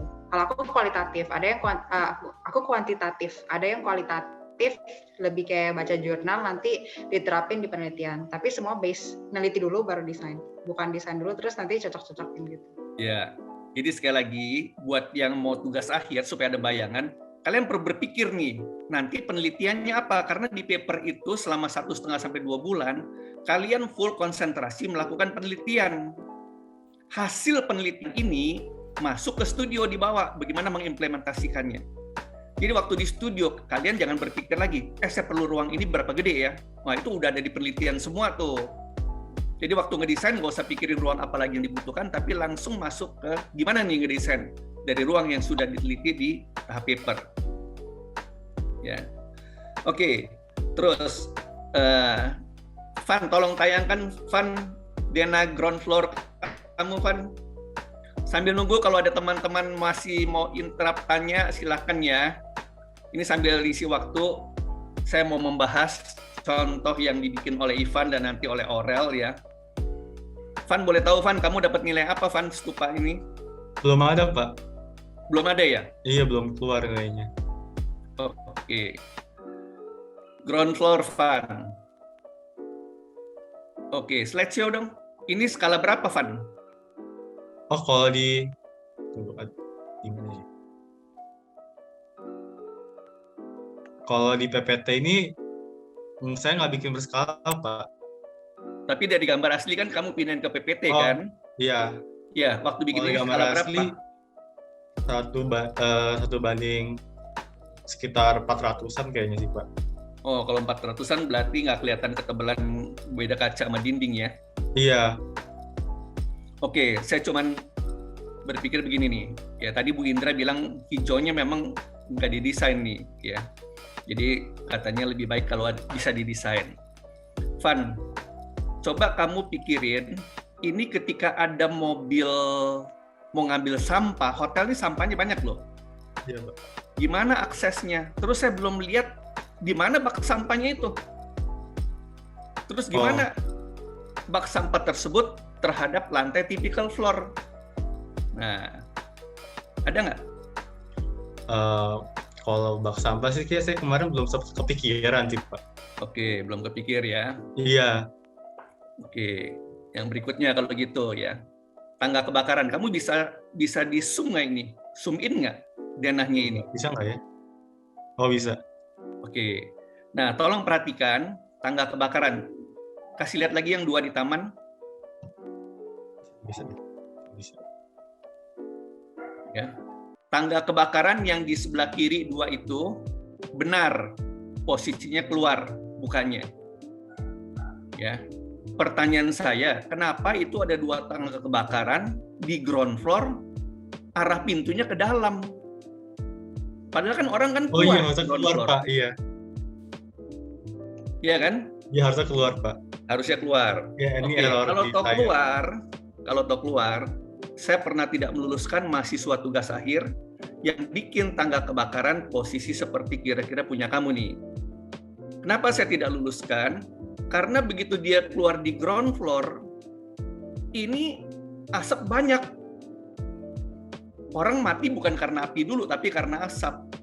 Nah, gimana cara dia melarikan dirinya? Padahal ketentuan pemerintah, tangga kebakaran itu ketika keluar di ground floor harus ke ruang luar. Jadi yang 2 kiri itu udah benar. Ya. Jelas ya, Van ya? Jelas. Oke. Terus masuk lagi backup generator, itu ada di nomor 16 ya, Van, kalau nggak salah ya? Iya. Nah, saran saya, kalau memang ada backup generator di situ, ukurannya berapa sih, Van, kira-kira, Van? Biasanya sih sekitar ruangannya, kalau saya lihat dari contoh cutting atau teman-teman sih ukurannya sekitar 4 kali 8 gitu, Pak. Oke, 4 kali 8 atau 5 kali 10 kira-kira ya. Nah, cuman saya sarankan ya, lain kali jangan taruh di pinggir situ. Kenapa? Karena getarannya itu merambat ke bangunan. Kalau memang udah di luar sekalian ya taruh di pojok. Ya. Contoh di Anggrek Mall, ada satu salon yang ketika saya duduk di situ kalau potong rambut lantainya terasa bergetar. Saya tanya ke yang potong, kenapa ini getar banget di titik ini? Oh, itu pas di bawah ruang genset, Pak. Ya, jadi hati-hati tuh ketika ada genset seperti itu, pikirin nih arahnya kemana. Ya. Kemudian yang berikutnya lagi, masuk ke basement dong. Basement berapa, Pak? Basement 1. Satu dulu. Oke. Pak Weli ada nggak nih Pak Weli? Coba tolong komenin kolomnya. Di zoom in dong, Van.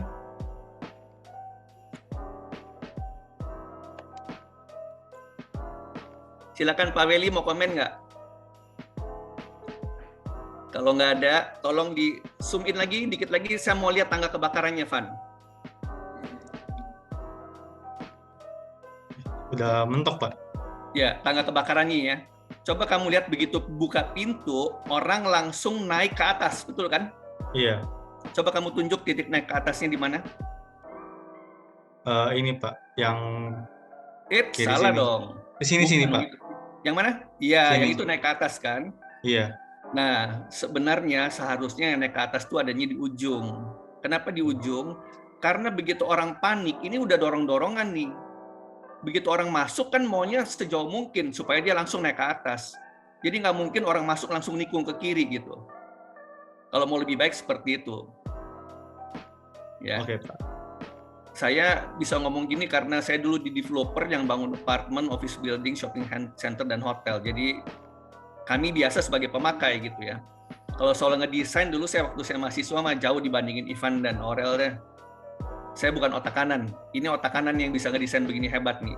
Ya, saya otak kiri, makanya nggak pernah mau jadi konsultan. Biasanya jadi kontraktor atau kerja di developer. Oke, terus berikutnya lagi komen saya nih. Yang namanya dinding basement itu tebalnya berapa, Van? 30-40 cm, Pak, sampai 50. Iya, kira-kira 40-50. Ya, 40-60 cm, tergantung ketinggian basementnya, kedalaman basement. Nah, kolom kamu berapa ukurannya? Ini kalau dari arahan dosen tekbang sekitar 80-90-an, coba di samping ada nggak ya? Oke, jadi intinya kolom itu masih nongol kan ya? Iya. Kalau kolom itu masih nongol, dindingnya itu hitam semua karena itu dinding ini kan dinding struktur kan? Iya, Pak. Ya, jadi tebal itu, nggak setipis itu. Oh iya, ditebelin harusnya. Ya. Kemudian modulnya 8 ya. Modul 8, coba lihat itu di daerah yang parkir lewat, sirkulasi mobil antara C dengan D, traffic C dengan D, iya itu. Berapa jarak mobil ke mobil? Mobil parkir mobil parkir. Mobil ke mobil sininya ya, Pak? Atau ya. kurang lebih harusnya 7 meteran sih, Pak. Standar berapa? Standarnya kayaknya 5+5 ya harusnya. 5,5. Kalau mau ideal 6. Nah itu kan kejauhan, Van. Jadi agak boros nih. Dilihat dari productivity, sellable area. Kalau di lantai tipikal namanya sellable area, kalau di sini namanya productivity parking area nih. Ini rendah banget nih. Ya. Iya, Pak. Jadi sirkulasinya kelebaran nih. Kemudian yang berikutnya lagi, ini sebenarnya kalau dari segi struktur nih nggak nyambung nih, Van. Ya, kamu bayangin yang namanya balok itu ketemunya dari kolom ke kolom kan? Iya, Pak. Coba kamu lihat garis bawahan lagi, Van. Saya mau lihat bawahnya, Van. Ya, G yang ke-4 ke atas. G4. Ya, atas. Ini. Ya, itu nyambungnya ke balok yang kolomnya memanjang itu sebelah kiri dikit. Gimana Itu Pak? Ada kolom. Ini Ya, ada kolom Pak itu. dari tower. Iya. Arah baloknya gimana? Harusnya belok sih Pak. Gini. Jadinya coba. Kan harusnya menyesuaikan dengan arah balok kan. Iya. Kalau nggak nekuk dia ganti di situ. Ya. Nggak apa-apa, tapi ini masih stupa 4 kan. Tapi kalau mahasiswa yang kemarin stupa 4 dapat saya pembimbingnya, ya saya agak banyak cerewetin tuh di situ. Kemudian, nah ini yang kamu bikin bagus nih, bahwa untuk masuk ke lift dia ada pintu di situ kan? Iya Pak. Kenapa kamu kasih pintu? Supaya kan sini kan masuk mobil semua ya Pak, jadi biar nggak masuk ke dalam, masuk mobilnya baunya. Ya, kasih pintu. Hanya sayangnya pintu itu akan nabok orang yang lagi berdiri nunggu lift. Iya, kedekatan, ya. Kemudian tadi saya lihat dari lantai dasar ground floor tadi ya, orang bawa koper tuh, kalau dia bawa koper sendiri itu kejauhan tuh lewatin lorong. Coba kasih lihat lagi di ground floor-nya deh.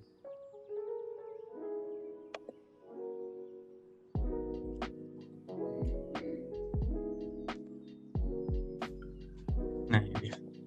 Ya, coba kamu habis dari resepsionis di nomor 3, dia mau masuk lift kan? Iya Pak.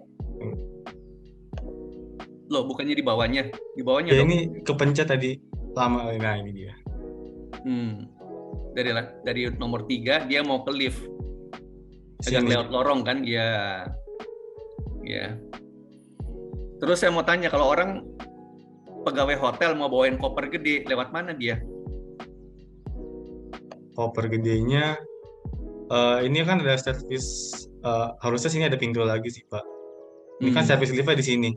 Iya, masuknya belum ada pintunya kan? Iya. Iya. Nggak muncul sini Pak, harusnya ada pintu di sini Pak. Oke, nggak apa-apa nih, hal-hal kecil sih. Yang penting tampak kamu udah keren. Buat untuk semester 4, tampak bentuk massa tuh bagus deh. Terus lantai 14 dong. 14. Ini dia. Yang ada restoran. Ya, oke. Nomor 2 dan 2 itu restorannya sama kan? Sama Pak, sebenarnya ini kayaknya dari, kalau saya ada DNA lantainya kan Pak, jadi kayak sini ini batu marmer, sini kayak beda jenis lantainya gitu Pak gitu. Tapi terpisah. Nomor 1 itu kasir kan? Iya. Nah, kalau dia makan di nomor restoran area 2 yang di atas, dia nggak usah bayar lagi, langsung masuk lift, hilang dong orangnya. Iya, usah ada lagi Pak di sini. Ya. Jadi coba didesain gimana caranya supaya dengan satu kasir ya terkontrol dengan baik tuh. Udah dari saya itu aja, Van, secara keseluruhan sih oke banget ya. Oke Pak, makasih Pak atas masukannya. Ya. Tolong Aurel dong. Slideshow-nya cukup, Pak. Iya Pak. Sambil nunggu, ada pertanyaan lagi nggak nih? Saya lihat dulu nih ada pertanyaan nih ya. Untuk Aurel, apakah V-shape kolom yang di top bangunan bertumpu pada salah satu kolom di bawahnya?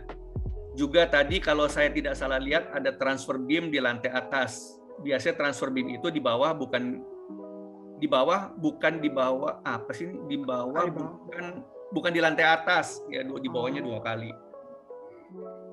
Ya silakan Rel, jawab dulu Rel. V-shape ada yang bertumpu, harusnya bertumpu, tapi ada yang nggak dapet gitu, sama karena di atasnya ada ruangan, jadi sisanya ada yang nggak bertumpu. Terus idenya sih pakai transfer beam. Nah, transfer beam ini juga saya tahu gara-gara ASIS sama dosen pembimbing saya, katanya justru Pak Michael Isna ini bilang tanya Pak Weli, tapi saya selama ini malu jadi yang ini Pak Weli kebetulan nih. Iya, jadi pas sekarang Pak Weli ada, katanya tanya Pak Weli detailnya kayak gimana, tapi Pak Michael Isna ini bilang harusnya bisa, karena kayak di parkiran Mall Taman Anggrek katanya di P12 dia transfernya kayak lumayan banyak gitu. Tapi sebenarnya jujurnya saya juga harus masih tanya ke Pak Weli sih detailnya kayak gimana. Oke. Pak Weli, ada lagi satu pertanyaan, langsung ngomong dong, jangan di WA dong, jangan di itu dong di. Cuma mendengarin doang kok Pak. ada yang buat event sih banyakan sih. Saya lihat desainnya event tuh banyakan. Yang contohnya ya di soal tangga darurat, menurut saya sih itu kurang pas banget ya kalau terjadi kebakaran sih. Karena kemungkinan saya kan pegangnya TB ya. Saya lihat itu kayak kurang pas dah kalau menurut saya sih. Terus saya lihat Ivan punya itu kan konsepnya adalah antara bangunan tower dan bangunan bangunan podiumnya ya. Kok saya tidak melihat adanya kayak perbedaan antara gridnya dari grid yang elips dengan grid yang kotak. Jadi ada dilatasi di bawah double kolom. Iya. Nah, tapi di bawah tuh berantakan sekali ketemunya antara parkiran itu tidak pas banget ya kelihatan. Jadi itu mungkin mesti diperbaikin lah istilahnya. Tapi itu cuma komentar aja sih pas tinggalnya. Terus satu lagi yang saya sempat tadi lihat di awal tuh perhitungan untuk pemanfaatan air hujan. Apa sudah dipikirkan juga untuk storage-nya dengan sebanyak itu? Di desain kamu kayak juga nggak ada tuh ya kayaknya ya untuk penempatan storage sebesar itu gitu loh. Iya Pak. Itu kayak jumlah teoritis doang sih, pasti belum naruh secara luas gitu. Kayak untuk Jakarta kan maksimalnya segitu Pak, tapi kalau nggak mungkin tiap hari hujannya segitu. Jadi kalau itu karena itu bisa jadi kayak misalnya dibilangnya oleh Pak Denny ya, kalau itu jadi sumber permasalahan kamu bisa coba cari solving solusinya dari situ. Sebenarnya juga mungkin tugas akhir kamu juga cukup solve gitu loh, nggak terlalu banyak yang masalah yang lain gitu. Stupa 4 Pak Weli. Iya, kalau dia nanti akan lanjut Pak terus saya juga baru kali ini lihat sih konsep sharing bathroom ya. Saya jarang ya lihat untuk suite itu kayaknya sharing bathroom tuh kayaknya sih belum pernah kelihatan ya. Itu suite yang spesial Pak, cuma ada 3 kamar doang yang sharing bathroom itu. Ya tapi bathroom nggak pernah sharing kalau di suite mah. Iya sih. Ya. Cuma kasih komentar aja kok. Tapi keren kok. Iya. Rel, tayangin Rel, slideshow Rel. Oke. Supaya adil beberapa komen untuk Aurel ya. Jadi bisa sekalian diantisipasi, boleh dirubah dikit kan gitu, giliran pleno dirubah aja kalau memang masih ada kesempatan. Masuk ke Diana Rel. Oh Pak, denahnya yang denah itu aja kali ya, kan tadi saya presentasi pakai Akso. Betul, yang tadi aja. Yang denah Akso? Karena si Aurel pakai aksonometri. Iya, pakai Akso. Nah, jadi rada nggak kelihatan tuh sebenarnya nabrak tuh nggak kolom-kolomnya. Kalau saya lihat loh, itu kan saya rada curiganya yang waktu kamu bicara soal dimensi V-shape itu loh, yang di atas, yang dimensi buat rangka frame yang bisa berbentuk tidak teraturan itu tadi 80 kali 40 cm atau mili ya? Senti. 80 kali 40 cm, bahan apa ya? Itu space truss gitu sih Pak, tapi dimensinya segitu. Ya, tapi kalau 80-nya kita bisa buat lebarnya 40, pakai bahan apa? Oke Pak. Saya belum pertimbangin sih. Lebarnya pakai bahan apa 40 itu loh. Karena kan kalau kita mau pakai WF-nya misalnya WF 400 pun aja itu cuma lebarnya 20 cm palingan. Kalau WF 600 30 cm, tapi itu WF 600 beratnya seberapa besar gitu loh. Misalnya mau dibikin seperti itu ya. Jadi mungkin, tapi kan kita emang nggak bicara sampai ke arah detail ya. Cuma itu bentang berapa sih sampai 80 kali 40? Bentang 25 sih. Ngebesar gitu, 25, depannya 25, belakangnya 40. Bentangnya berarti 25 kan. Kalau 25 kita bicara 1/16-nya aja kan seharusnya nggak perlu sampai sebesar itu sih harusnya ya. Gak apa-apa sih, cuma buat masukan aja sih. Nah ini Pak, sectionnya ya. Ada lagi Pak Weli? Enggak Pak, tadi lihat aja sih. Oke Rel, ada beberapa komen dari saya nih ya. Tangga di outdoor itu buat apa sih? Buat siapa tangga di outdoor? Tangga di outdoor buat entrance sekaligus tempat duduk-duduk gitu. Siapa yang duduk di situ? Pedestrian. Iya tahu, maksudnya orang yang mau bawa anjing atau gimana? Bebas sih. Jadi orang umum juga boleh duduk di situ? Boleh. Oke. Lalu saya lihat ada inkonsistensi bentuk kolom nih. Kalau di Dana saya lihat bujur sangkar, tapi di Aksono bentuknya lingkaran. Iya Pak, jadi itu di Denah kenapa kotak? Karena di cat-nya itu ke bawah di cat-nya, jadi sebenarnya harusnya bulat. Oke. Kemudian tangga kebakaran kamu juga rel. Iya Pak. Itu tangga kebakaran kamu perlu dipikirin ya, tapi ya udah jadi sih ya, udah dikumpul. Sama yang tadi saya bilang tuh, mobil sampah kamu juga belum ada, saya lihat tempat sampahnya belum ada, apalagi bisa operasi binatang ya kan. Itu bagaimana mengenai baunya ya. Kemudian di basement kamu nih floor to plafonnya berapa? Basement B1. Karena ada area parkir di situ kan? Iya. Ada area apa? Service kan? Floor to floor 6. Floor to plafon di B1.